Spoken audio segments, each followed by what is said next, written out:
हरिओम नमो नारायणा भक्तों। आज हम आपको इस वीडियो में निर्जला एकादशी व्रत कथा सुनाएंगे। तो चलिए शुरू करते हैं। निर्जला एकादशी व्रत कथा।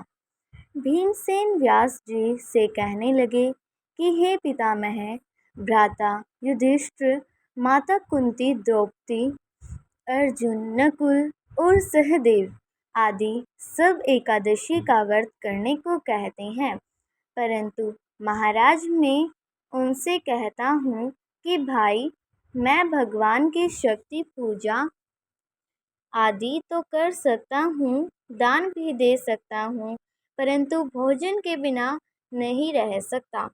इस पर व्यास जी कहने लगे कि हे भीमसेन, यदि तुम नरक को बुरा और स्वर्ग को अच्छा समझते हो तो प्रति मास की दोनों एकादशियों को अन्न मत खाया करो। भीम कहने लगे कि हे पितामह, मैं तो पहले ही कह चुका हूँ कि मैं भूख सहन नहीं कर सकता। यदि वर्ष भर में कोई एक ही व्रत हो तो वह मैं रख सकता हूँ, क्योंकि मेरे पेट में वृक नाम वाली अग्नि है, सो मैं भोजन किए बिना नहीं रह सकता। भोजन करने से वह शांत रहती हैं, इसलिए पूरा उपवास तो क्या, एक समय भी बिना भोजन किए रहना कठिन है। अतः आप मुझे कोई ऐसा व्रत बताइए जो वर्ष में केवल एक बार ही करना पड़े और मुझे स्वर्ग की प्राप्ति हो जाए। श्री व्यास जी कहने लगे कि हे पुत्र, बड़े बड़े ऋषियों ने बहुत शास्त्र आदि बनाए हैं, जिनसे बिना धन के थोड़े परिश्रम से ही स्वर्ग की प्राप्ति हो सकती है। इसी प्रकार शास्त्रों में दोनों पक्षों की एकादशी का व्रत मुक्ति के लिए रखा जाता है। व्यास जी के वचन सुनकर भीमसेन नरक में जाने के नाम से भयभीत हो गए और कांपकर कहने लगे कि अब क्या करूं? मास में 2 व्रत तो मैं कर नहीं सकता। हाँ, वर्ष में एक व्रत करने का प्रयत्न अवश्य कर सकता हूँ।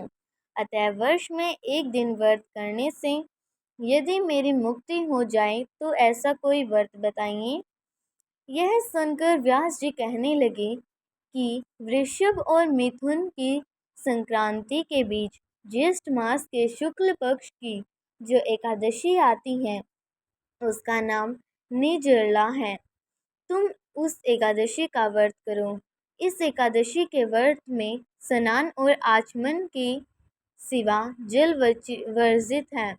आचमन में 6 मास से अधिक जल नहीं होना चाहिए, अन्यथा वह मगपान के सदृश हो जाता है।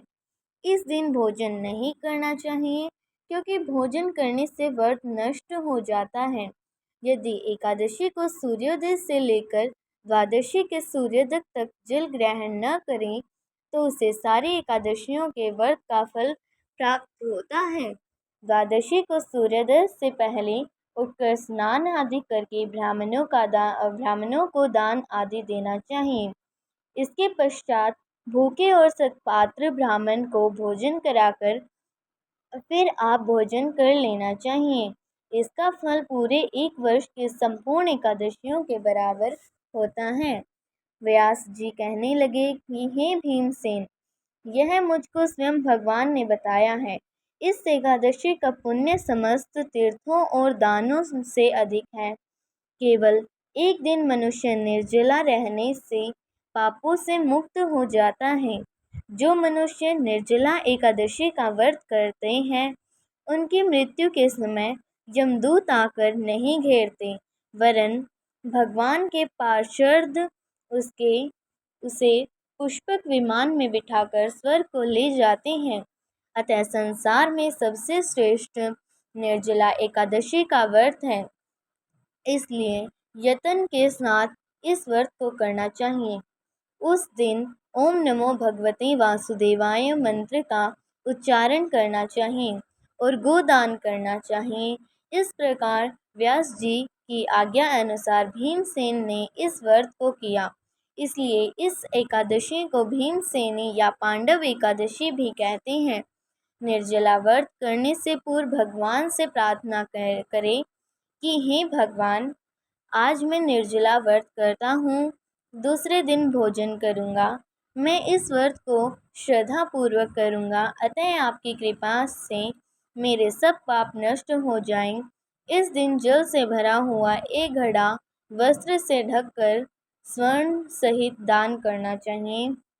जो मनुष्य इस व्रत को करते हैं उसको करोड़ फल सोने के दान का फल मिलता है, और जो इस दिन यज्ञ दीप करते हैं उनका फल तो वर्णन ही नहीं किया जा सकता। इस एकादशी के व्रत से मनुष्य विष्णु लोक को प्राप्त होता है। जो मनुष्य इस दिन अन्न खाते हैं वे चांडाल के समान हैं, वे अंत में नरक में जाते हैं। जिसने निर्जला एकादशी का व्रत किया है वह चाहे ब्रह्मा हत्या हो, मद्यपान करता हो, चोरी की हो या गुरु के साथ द्वेष किया हो, मगर इस व्रत के प्रभाव से स्वर्ग जाता है। हे कुंती पुत्र, जो मनुष्य या स्त्री श्रद्धा पूर्वक इस व्रत को करते हैं उन्हें अग्रलिखित कर्म करने चाहिए। प्रथम भगवान का पूजन, फिर गोदान, ब्राह्मणों को मिष्ठान व दक्षिणा देनी चाहिए तथा जल से भरे कलश को दान अवश्य करना चाहिए। निर्जला के दिन अन्य वस्त्र, उपाहन, जूती आदि का दान भी करना चाहिए।